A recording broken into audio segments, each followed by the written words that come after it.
Hola, ¿cómo están? Una vez más acá para otro decálogo. En esta ocasión de Augusto Monterroso, un escritor que se dedicó principalmente a la minificción.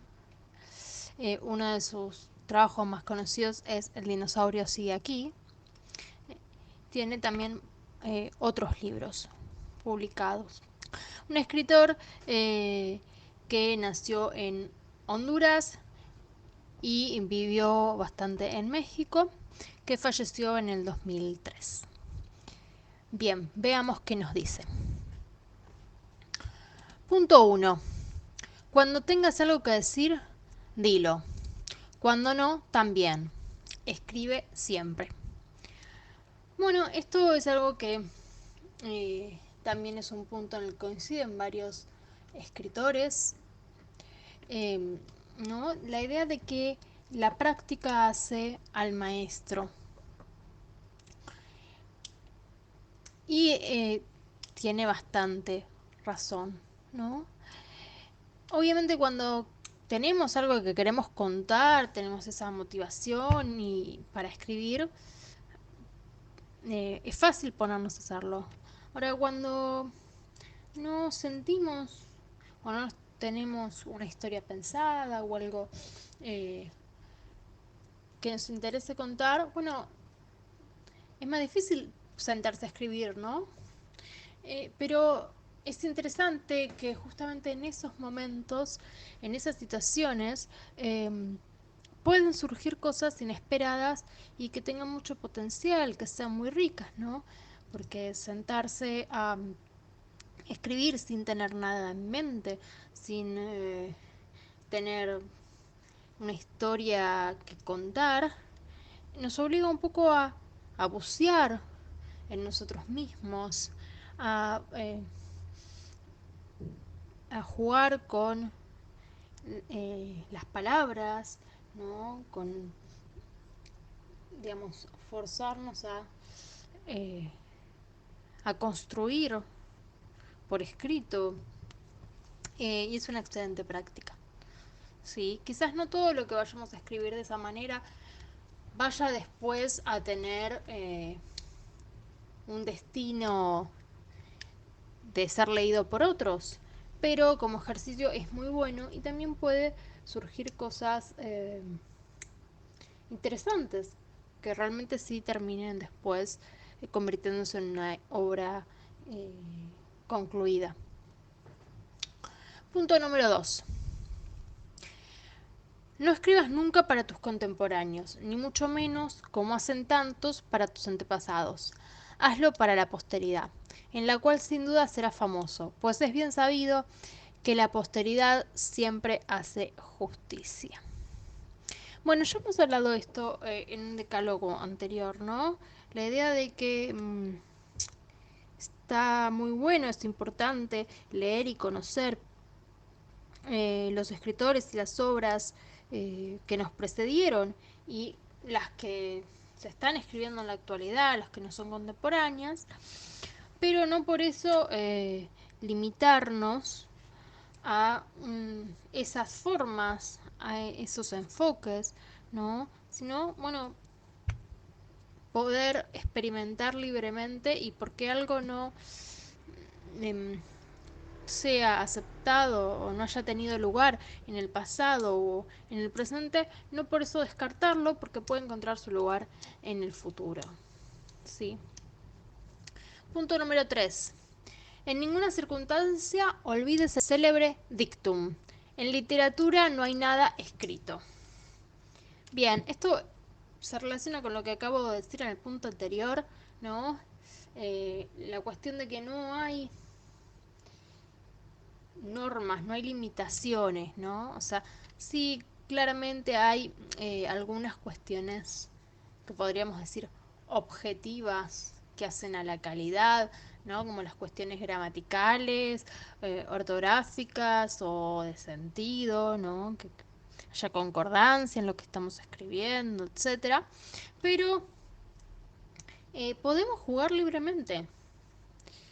Eh, la literatura puede plasmarse de diferentes formas. ¿Sí? Si bien hay géneros ya establecidos, el cuento, la novela, el microrrelato, el ensayo, la crónica, o también temáticos, ¿no? Como la novela de detectives, novela histórica, el thriller psicológico, la fantasía, etcétera.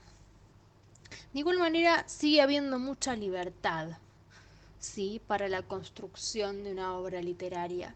Yo mencioné en otros decálogos mi novela Dualidad, que está construida íntegramente de forma dialogal, sin un narrador. Eh, bueno, eso es un juego experimental que se libera de las limitaciones de las formas precedentes, ¿no? Tenemos, por ejemplo, a otros autores acá en Argentina que han publicado obras que se denominan literatura experimental, como por ejemplo el Martín Fierro ordenado alfabéticamente de Pablo Cachajian, que lo que hizo justamente es agarrar el libro del Martín Fierro, que está escrito en verso, y reordenar esos versos de forma alfabética, generando, trastocando el sentido de la obra original, modificando la sonoridad también, ¿no? Eh, bueno, eso es factible de ser realizado. Es un juego, es una experimentación, es algo que en primera instancia rompe los límites, ¿no? Bueno, tenemos que permitirnos, por más que sea algo que consideremos loco, lo que se nos ocurre hacer, hagámoslo, ¿sí? Y veamos qué nos pasa con ese resultado. Si nos gusta, puede gustarle a otros, por tanto, eh, es factible de publicarse, de darse a conocer, de darse a leer por otros que también puedan disfrutarlo como uno que lo escribió. Punto número 4. Lo que puedas decir con 100 palabras, dilo con 100 palabras. Lo que con una, con una. No emplees nunca el término medio. Así jamás escribas nada con 50 palabras. Bueno, esto también ya lo hemos mencionado en otros decálogos, ¿no? Y es la cuestión de la precisión de lo que estamos contando. Por más que estemos escribiendo una novela de 1000 páginas, como es el caso de varias obras de Stephen King, de igual manera no tiene que sobrar nada, no tiene que sobrar ni una coma, ¿no? Todo tiene que estar ahí por un motivo, cumpliendo una función, por más que sea una función de generar ambiente, una función descriptiva, funciones que por ahí son consideradas menores, pero también son importantes. Entonces, ¿no? Es importante esta cuestión y mucho más en el caso de Augusto, que escribió microficción, y bueno, ahí es totalmente más imprescindible la economía del lenguaje. Bien, punto número 5. Aunque no lo parezca, escribir es un arte. Ser escritor es ser un artista, como el artista del trapecio o el luchador por antonomasia, que es el que lucha con el lenguaje. Para esta lucha, ejercítate cada día y de noche. Bien. Bueno, volvemos a un punto que ya habíamos mencionado antes, ¿no? La importancia de la práctica. Eh, la práctica nos ayuda a mejorar, ¿no? Nos da agilidad, nos da mayor perspectiva.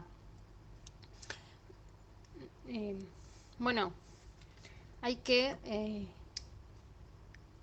trabajar con el lenguaje, ver qué podemos hacer con las palabras, qué podemos contar y cómo podemos contarlo. Hay múltiples opciones de formas de narrar, de contar algo, que van a generar un efecto diferente, ¿sí?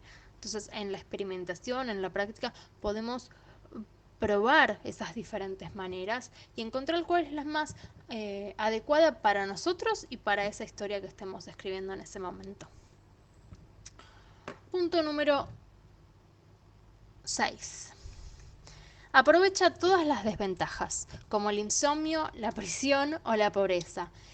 El primero hizo a Baudelaire, la segunda a Pellico y la tercera a todos tus amigos escritores. Evita, pues, dormir como Homero, la vida tranquila de Byron o ganar tanto como Bioy.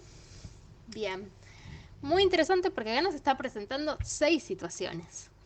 El insomnio, la prisión, la pobreza, el descanso, una vida tranquila y una vida libre de preocupaciones económicas o con rédito económico. Y si bien se tira más por las desventajas como más potentes, todas son posibilidades. Es decir, en todas las circunstancias se puede escribir. En todas las circunstancias podemos construir una obra. Realmente es muy interesante que hay muchos escritores que han escrito obras estando en prisión, que han escrito obras estando en la pobreza, ¿sí? En el insomnio también, quizás, por lo menos por lo que yo conozco, son menos, pero hay muchos. Yo conozco personalmente acá algunos escritores de Argentina, no voy a decir quiénes porque me lo contaron en un espacio privado, pero un escritor que su matrimonio no funcionaba y para abstraerse de su matrimonio, él decía, bueno, me voy a mi despacho, a mi oficina, a mi cuarto con mi escritorio, a escribir. ¿No? Entonces la mujer no entraba porque lo dejaba que él, su tiempo de escribir como tiempo de trabajo. Y entonces él se abstraía de su problemática diaria de ese matrimonio que no funcionaba. Y de esa manera escribió su primera novela. Eh, bueno, esos casos de ese estilo hay ciertamente varios, ¿no? Yo, por ejemplo, mi primera novela publicada es El cazador de piratas, la travesía de Elena, y la escribí también eh, motivada por una situación personal, una necesidad de exteriorizar, de vomitar, de encontrarle forma a un enojo muy grande, a un dolor muy grande, que fue que entraron a robar a la casa de una persona muy cercana, generando diferentes consecuencias para la familia. Por suerte no hubo fallecidos, pero sí hubo consecuencias importantes para la familia. Y bueno, era una familia muy cercana a mí, entonces a mí me dolía muchísimo y tenía mucho enojo, mucha bronca contra esos delincuentes. Y necesitaba expresarlo, necesitaba odiarlos.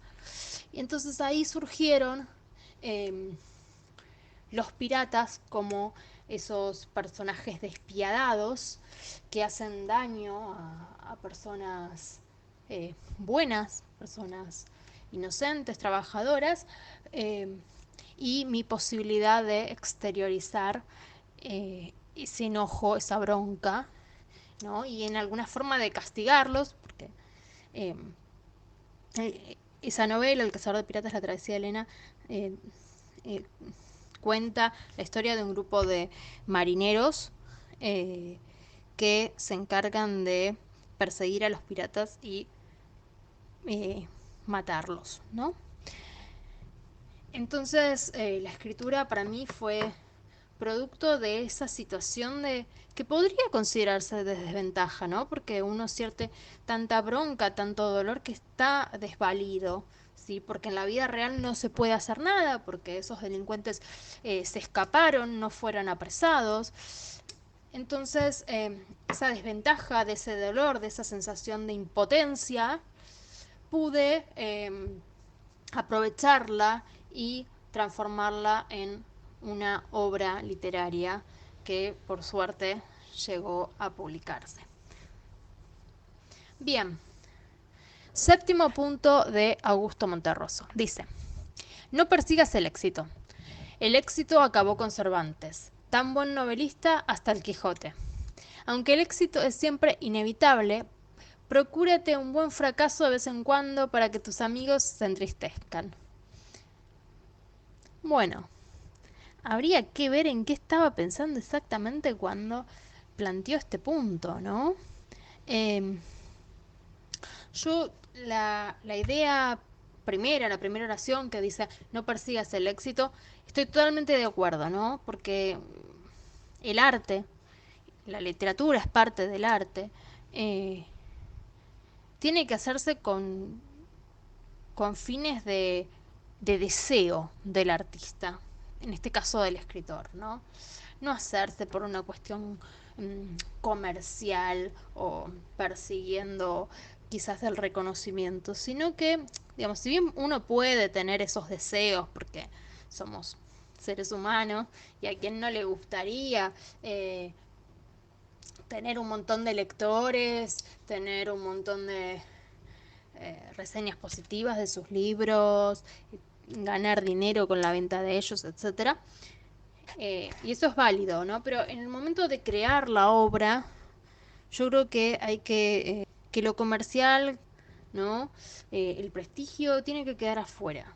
Y uno tiene que ser uno con la obra y con eso que quiere crear y serle fiel, ¿no? Que tenga la forma que tenga que tener, las características que tenga que tener, que tenga parte de nosotros, ¿sí? Eh, bueno, esa es mi postura eh, personal. Está bien si otras personas no concuerdan. Eh, Como he dicho varias veces, ¿no? Si uno está buscando ganar dinero, la literatura y el arte en la mayoría de los casos no son el camino más fácil y eh, con más posibilidades para ello, ¿no? Hoy en día hay otras opciones. eh, si uno lo que está buscando es meramente y principalmente el éxito económico, de prestigio. Bien, punto número 8. Fórmate un público inteligente, que se consigue más entre los ricos y los poderosos. De esta manera no te faltarán ni la comprensión ni el estímulo, que emana de estas dos únicas fuentes. Bien, bueno, yo no conocía a este autor, entonces no sé exactamente qué es lo que estaba pensando, eh, cuál es el sentido que él le daba a este planteo. Yo creo que un público inteligente no tiene que ser necesariamente rico y poderoso, ¿no? Hoy en día hay muchas personas de diferentes clases sociales muy inteligentes, con mucho conocimiento cultural. Uno, igual, el público que uno busca va a depender del tipo de obra que queremos eh, escribir, ¿no? El público que vayamos a tener. Digo, si nosotros hacemos literatura juvenil y tendremos un público juvenil. Si nosotros hacemos literatura más de la forma, del juego con las palabras, no sé, al estilo de Saer, por ejemplo, bueno, tendremos un público quizás más eh, académico o más que le guste ese tipo de literatura, ¿no? Si hacemos algo más popular, vamos a tener un público lector más popular. Eh, yo creo que eso no... Digo que no es lo importante es plantearse qué es lo que uno quiere escribir y no tanto quizás para quién. Eh, lo que sí me parece que importante con esta idea de un público inteligente es cuando escribimos no tomar al lector por tonto, ¿no?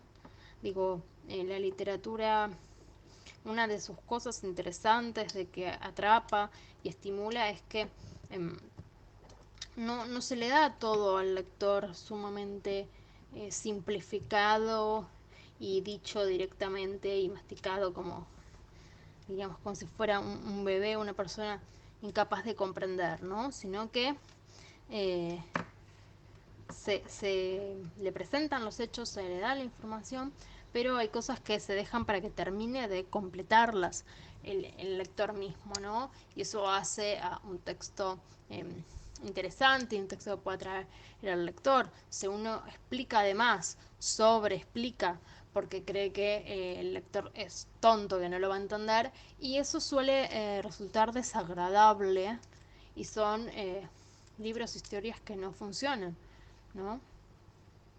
Bueno, punto noveno dice, cree en ti, pero no tanto, duda de ti, pero no tanto. Cuando sientas duda, cree, cuando creas, duda. En esto estriba la única verdadera sabiduría que puede acompañar a un escritor. Totalmente de acuerdo con esto. Hay que creer en uno mismo, pero si no por eso no ser críticos con uno mismo, ¿no?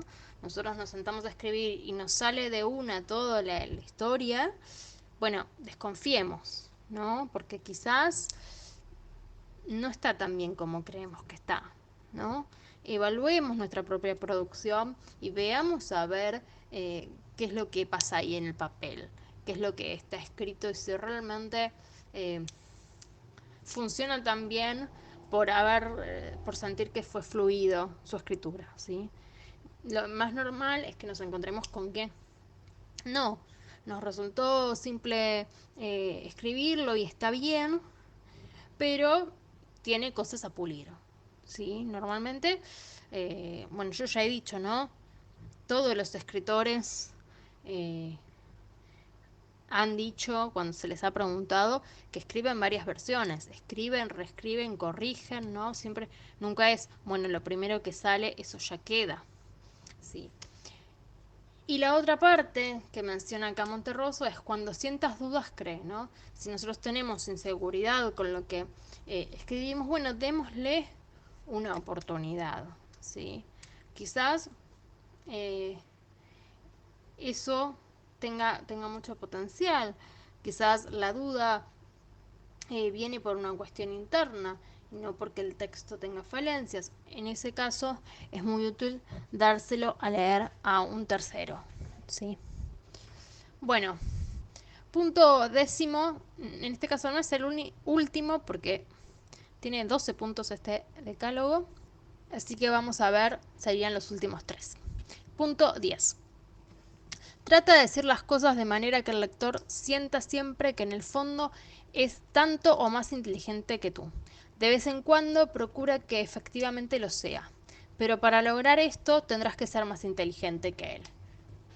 Bien, esto se relaciona muchísimo con lo que dijimos en el punto octavo del público inteligente, ¿no?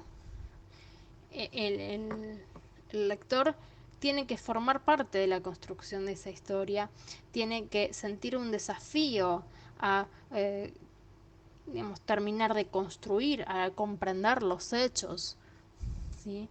Entonces, para ello hay que ser más inteligente que el lector en el sentido de, bueno, no dejar cosas sin decir, pero dar las suficientes pistas, los suficientes indicios, información para que el lector pueda reconstruir eso. Punto número 11. No olvides los sentimientos de los lectores. Por lo general es lo mejor que tienen, no como tú, que careces de ellos, pues de otro modo no te interesaría meterte en este oficio. Bueno, bien. Vamos, esto, un ejemplo muy claro, ¿no? La muerte de un personaje.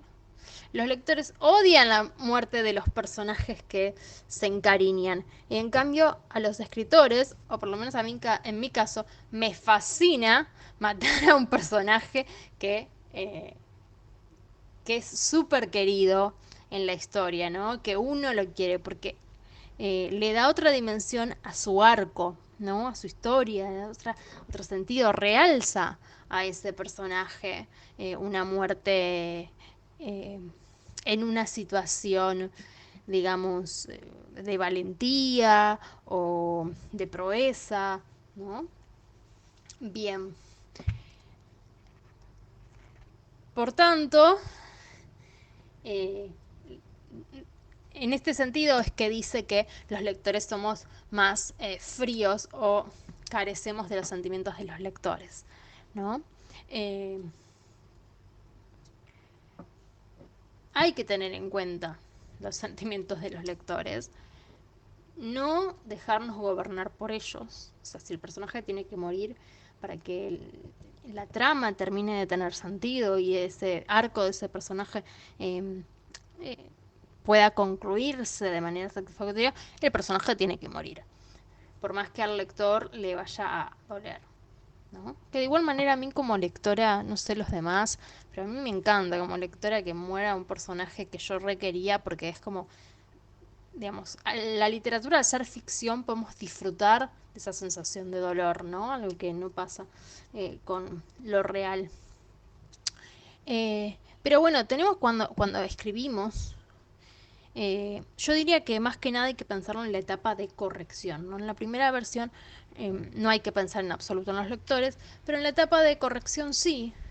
Y ahí tenemos que tener en cuenta cuáles son las emociones y los sentimientos que le van a generar al lector eh, lo que nosotros estamos escribiendo, ¿no? Los diferentes cambios de la historia. Si bien no para hacer lo que al lector le gustaría, pero bueno, sí para ser conscientes y de esa manera ver de plasmarlos de la mejor manera posible y que generen el efecto que nosotros querramos que genere. Bien, punto número 2 está el último. Otra vez el lector. Entre mejor escribas, más lectores tendrás. Mientras les des obras cada vez más refinadas, un número cada vez mayor apetecerá tus creaciones. Si escribes cosas para el montón, nunca serás popular, y nadie tratará de tocarte el saco en la calle, ni te señalará con el dedo en el supermercado. Bien, bueno, este planteo refiere a el reconocimiento en base al éxito. Lamentablemente yo creo que hoy en día no siempre es así, ¿no? Que hay otras cuestiones que intervienen, pero sí creo que debería ser un anhelo de todos los escritores, ¿no? Escribir lo mejor posible, crear las mejores versiones de nuestras obras posibles para que los lectores las disfruten.